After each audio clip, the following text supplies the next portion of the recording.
सोनम वांगचुक हाल ही में एक protest climate fast पर बैठे हुए हैं। National institute of technology Srinagar में मैकेनिकल इंजीनियर बीटेक में एडमिशन लिया, पर यह एडमिशन उनके लिए भारी पड़ गया, जिसके वजह से सोनम वांगचुक को अपना घर छोड़ना पड़ा।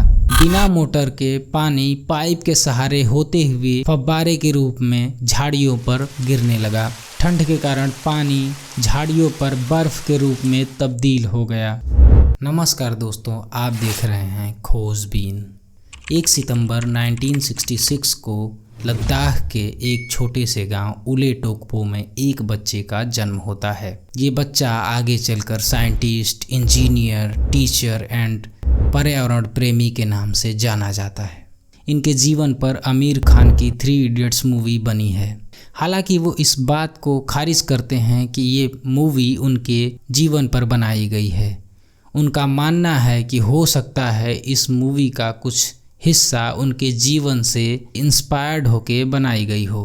इनका नाम है सोनम वांगचुक।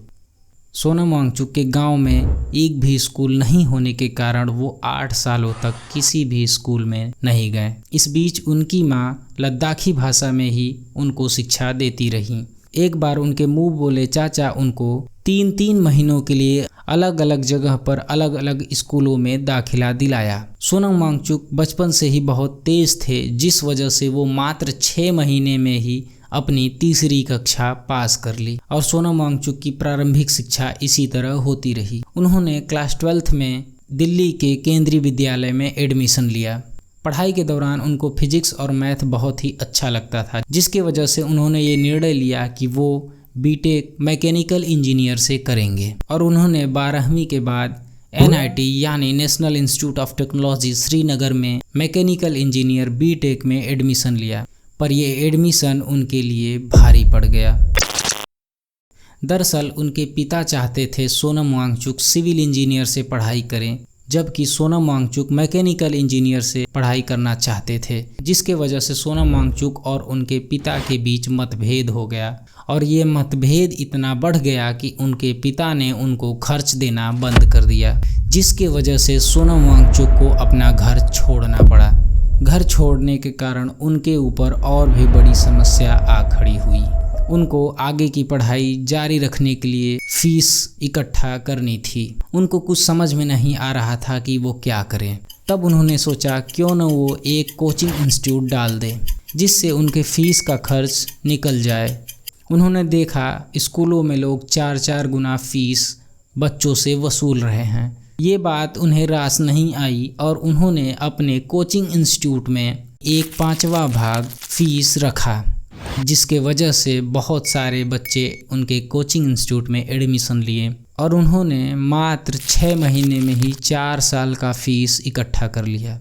कोचिंग पढ़ाते वक्त उनको ये महसूस हुआ कि हमारे स्कूलों में शिक्षा प्रणाली में ही खामियां हैं, जिसके वजह से हर साल लद्दाख बोर्ड में 95% बच्चे फेल हो जाते थे। सोनम वांगचुक अपने बड़े भाई और दोस्तों के साथ मिलकर सन 1988 में सेकमॉल यानी students educational and cultural movement of Ladakh के नाम से एक NGO की शुरुआत की, जिसका उद्देश्य था एजुकेशन सिस्टम में सुधार लाना। उन्होंने लद्दाख बोर्ड की मदद से कई स्कूलों के कई किताबों में कई सारे संशोधन किए और लगभग 600 से ज़्यादा टीचरों को ट्रेनिंग भी दी। इस ट्रेनिंग का मेन उद्देश्य था बच्चों को उनके स्थानीय भाषा में ही पढ़ाया जाए, जो कि बहुत कारगर साबित हुआ। जहां 1996 में लद्दाख बोर्ड में सिर्फ 5% बच्चे पास होते थे, वहीं 2001 आते आते ये संख्या बढ़कर 23% हो गई और ये संख्या 2016 आते आते बढ़कर 75% हो गई।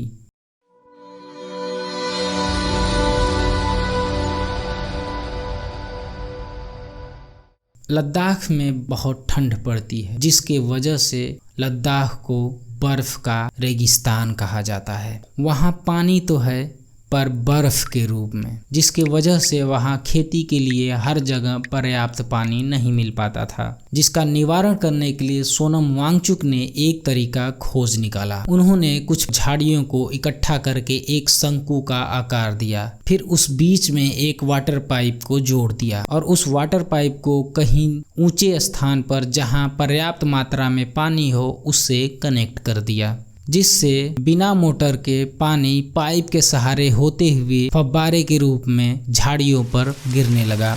ठंड के कारण पानी झाड़ियों पर बर्फ के रूप में तब्दील हो गया और फिर गर्मी के मौसम आने पर बर्फ धीरे धीरे पिघलकर पानी के रूप में इकट्ठा होने लगा और फिर उसे सिंचाई के रूप में यूज किया जाने लगा, जिसका नाम आइस स्तूप रखा गया। आज के समय लद्दाख में इसी प्रणाली से सिंचाई की जाती है। आइस स्तूप देखने में बहुत ही सुंदर और भव्य होता है, जिसके वजह से वहां के पर्यटकों को भी आकर्षित करता है।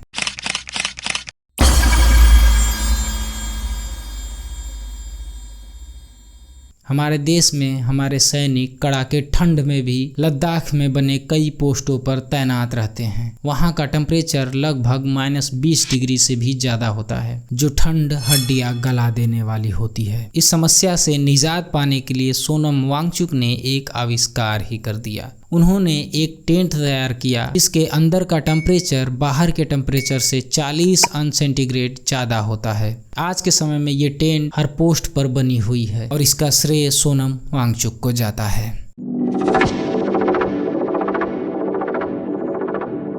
Engineer turned education reformer Sonam Wangchuk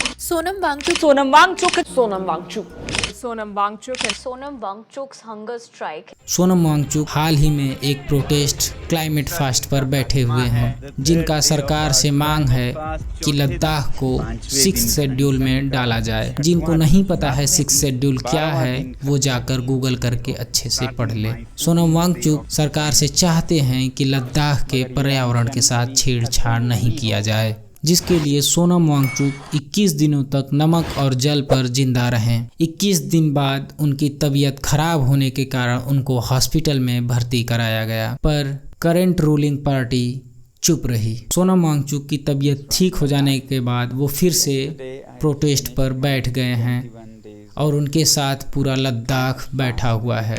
समाज सेवी और वैज्ञानिक सोनम वांगचुक को रेमन मैग्सेस पुरस्कार से नवाजा जाएगा। Sonam invented artificial glaciers so water could flow freely again.